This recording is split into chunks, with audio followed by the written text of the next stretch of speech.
Hey guys, welcome back to EAK TV. I'm delighted to have Roger Ver with us again. Welcome to the channel. Thanks for having me back.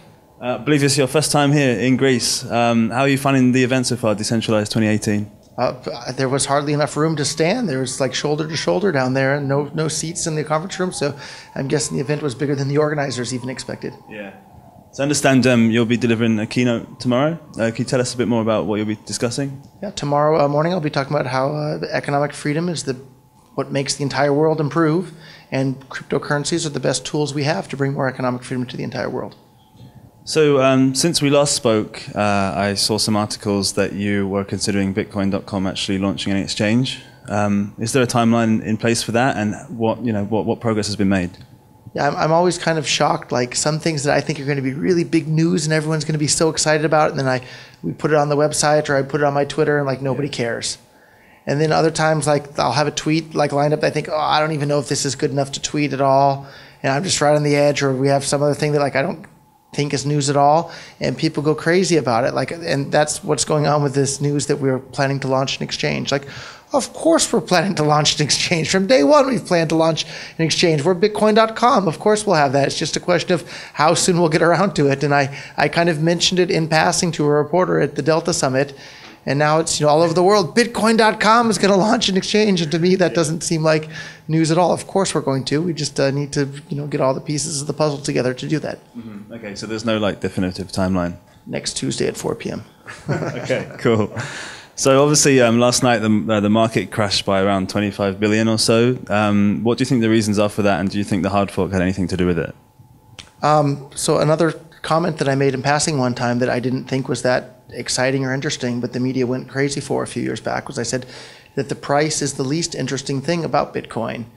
And I think that's still true today. Like the price is the least interesting thing about these cryptocurrencies. The exciting things are what it enables people to do. It enables people to transact in commerce with anyone, anywhere, instantly, basically for free, and there's nothing that anybody can do to stop it. And the cryptocurrencies are able to do that, whether they're have a market cap of 10 million or 10 billion or 10 trillion. It still works for that sort of thing. So for me, and it's more fun when the price is going up rather than when the price is going down. But like, I don't even check. I don't worry about it in the short term because it's the fundamentals that drive the price in the long term. And if we have a cryptocurrency that's incredibly useful for people as cash, more and more people are going to start using it. And if that happens, because the supply is limited, the price goes up in the long term. So the long-term picture is brighter than ever, even though that from last night to today the price is down. So what? Look at the fundamentals. Mm-hmm. So I can't have this interview without obviously discussing the hard fork, being that it could happen tonight. Can you explain how important this hard fork is for the community and for the future of Bitcoin Cash? I don't know.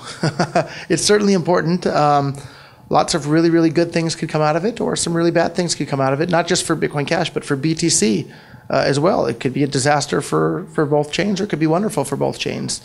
I'm hoping, and I think there's a good reason to think that it's true. I'm hoping, and I think that it can likely wind up just being a lot like Y2K, where everybody was in a panic and thought, oh my God, airplanes are going to fall out of the sky and nuclear power plants are going to melt down, and everybody thought the world might come to an end at the year 2000, and not much of anything happened. There were a few little hiccups here and there, but not much of anything happened.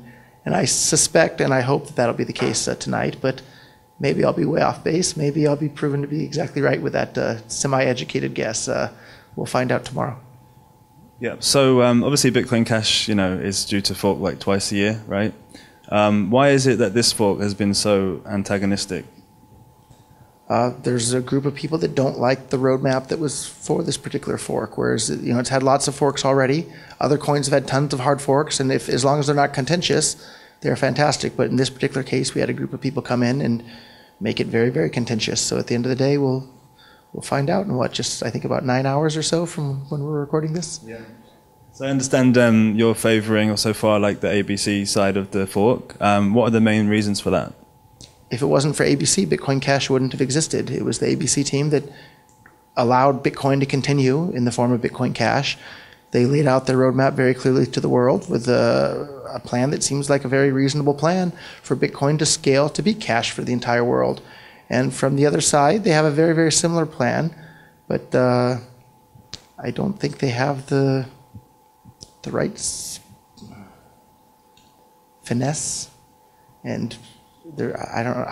I'm trying to be diplomatic to talk about somebody who's not very diplomatic. So for those that are deep into the space, you can read between. Yeah, you can read. You saw the email. I have another video. Maybe you could put a link where I talk for about 20 minutes about this exact topic, and I think you'll catch more flies with honey than with vinegar. All other things being equal. So what's the future for Roger Ver with Bitcoin Cash if the SV side of the coin wins out in the hard fork? So I've been involved in cryptocurrencies and Bitcoin specifically since 2011. And since 2011, I've been saying that I hope something even better will come along, because then we all get to use it, just like I hope something better than my current iPhone comes along. And just like in 2011, I was promoting the very best cryptocurrency that I thought could bring more economic freedom to the world. Today, I'm promoting the very best cryptocurrency that I think has the ability to bring more economic freedom to the world. And tomorrow, I'll be doing the exact same thing. We don't necessarily know which cryptocurrency will be the one that has the best chance to bring the most economic freedom to the world. I think it's likely to continue to be Bitcoin Cash, but if something supplants Bitcoin Cash's opportunity to bring that economic freedom to the world, I'll be busy promoting that. And if it's something other than cryptocurrencies at all, I'll be promoting that too, because more economic freedom leads to more economic growth, and more economic growth raises everybody's standard of living. And life is short. You know, my traditional human lifespan is about half over at this point. It went really, really quickly. And everybody that's older than me says it only goes faster. I need to hurry up and make sure we have even more economic growth so we can solve the problems of becoming old and dying, because that's a problem that I think is solvable and I would like to see solved within my lifetime. Okay, so some people say that the continual hard forking, twice a year, does damage to the Bitcoin credibility, the name of the Bitcoin. So would you agree with that, or what are your views of people that actually say that? I think the refusing to hard fork on BTC caused an incredible amount of damage. So because they refused to upgrade the network to allow more people to use it, it caused Bitcoin that used to have 98% market share plummet to, I think the lowest point was 33%, 32% market share, and 1,001 altcoins that nobody paid any attention to at all ever now have a huge amount of market share and stuff, and developers being, working on them. So what a disaster refusing to hard fork was too. So maybe it's a little bit of a case of damned if you do, damned if you don't. But I think refusing to hard fork and the whole segregated witness boondoggle, that's been an absolute giant disaster. Whereas any of the problems that are happening with the current hard fork on Bitcoin Cash, we have yet to see just how big of a problem it is. But I don't think you can argue that it's been a bigger disaster than SegWit and refusing for Bitcoin to scale to be money for the world was. That was an absolutely indisputable disaster for anybody that's objectively paying attention. Will this upcoming hard fork finally create a consensus mechanism for Bitcoin Cash? We can hope. Great question, but I think it'll give us more insight. I don't know if it'll solve that problem once and for all, but we'll have more information about it after it's behind us, and I'm looking forward to what tomorrow brings. Cool, okay. And do you have anything that you want to share with our community other than the hard fork? Obviously, I understand that right now that is obviously the most attention right now, but is there anything else that you're working on with Bitcoin.com or with Bitcoin Cash that you want to tell us today?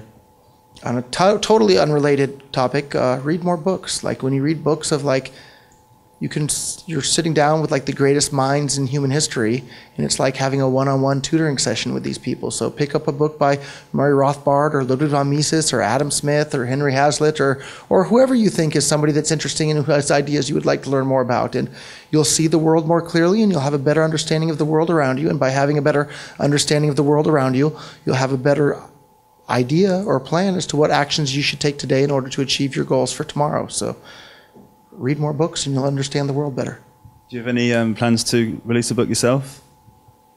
I wish I had some time to it's easier to read a book than to write a book, so maybe someday, but not in the very near future, no. Okay, cool. Thanks so much for your time, Roger. It was a great interview. We'll see what happens tonight. Subscribe to the channel below. That's EAK TV.